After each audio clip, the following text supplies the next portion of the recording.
and welcome to my YouTube channel, English as a Second Language in Pakistan. This video lesson is for Intermediate Part 2 students. In this lesson, we are going to discuss the novel Goodbye Mr. Chips, written by James Hilton. This lesson is on chapter number 4. Overall, this is lecture number 19 and we'll be reading page number 9. On page number 9, we'll be going through the text from line number 25 to line number 37. Students, are you with me? Let us start together. She was a governess out of a job. Governess is a female teacher. With a little money saved up. She saved some money when she was on a job, but nowadays she is out of job. She read and admired Ibsen. It's the same author Mr. Chips thought to be a bad author or an author who was spoiling women. In the previous lessons, we saw that Mr. Chips disliked Ibsen and Bernard Shaw because both of these playwrights, they wrote to support the freedom of women. But look here, who does Katherine Bridges appreciate? She appreciates Ibsen.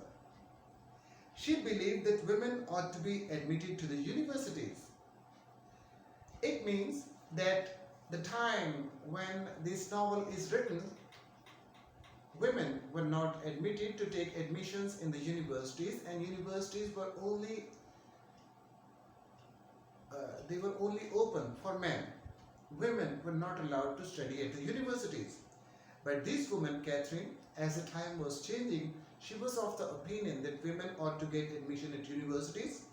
She even thought they ought to have a vote. Now again, at the time when this novel must have been written, women were not allowed to vote. But today, as you can see, women can vote, men can vote, poor people can vote, rich people can vote, and everyone can vote. But the case was not the same all through the history. There was a time when only limited people were allowed to vote. In politics, she was a radical. Now she takes interest in politics and she is radical there. Radical means she has untraditional ideas. She does not like to follow what everyone else is following. She is a rebel. In politics, she was radical. She was a radical with leanings towards the views of people like Bernard Shaw and William Morris. Leanings. She was inclined to. She had liking for. She had tendency about. Now, she has leanings towards the views of people like Bernard Shaw and William Morris. Now, Katherine Bridges appreciates all the authors that Mr. Chips was not in favor of. For example, Ibsen, Bernard Shaw, and now another one, William Morris. All her ideas and opinions she poured out to Chips. While she was coming and visiting Chips, she was attending him, she was looking after him. She also shared her thoughts about women's rights, about women's modern role in society to Chips during those summer afternoons at Waysdale Head. And because he was not very articulate, he was not a very talkative person. He was not very expressive one. He used to say a little. He used to stay away from the women, and while he was this woman, he would not talk more. He would stay quiet. And he, because he was not very articulate, did not at first think it worthwhile. He did not bother. He did not like to contradict with this woman. At first think it worthwhile to contradict them. Worthwhile? Valuable. He did not think it to be valuable to discuss the matters with this woman.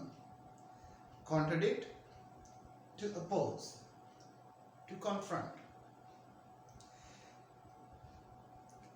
Her friend went away, but she stayed. What could you do with such a person? Chips thought. He used to hobble with sticks along a footpath leading to the tiny church. Hobble? When you are not able to walk properly and you limp and you stagger. Stagger and limp both means that you are not able to walk on your two legs. One of your legs is damaged and you have to manage it. There was a stone slab on the wall and it was comfortable to sit down, facing the sunlight and the green-brown majesty of the gable. Gable is written with the capital G and its name of a mountain or peak. Majesty, beauty, and listening to the chatter of, chatter, talk, or chat of, well, yes, Chips had to admit it, a very beautiful girl. We can see in these lines that although Mr. Chips does not agree with thoughts and ideas of this young girl, Mr. Chips is traditional and fundamental, whereas Katherine Bridges is modern and untraditional. But finally, Mr. Chips has started liking this girl. This is for today. We'll read more of this chapter in the next class. I hope you enjoyed the lesson. Have a very nice time.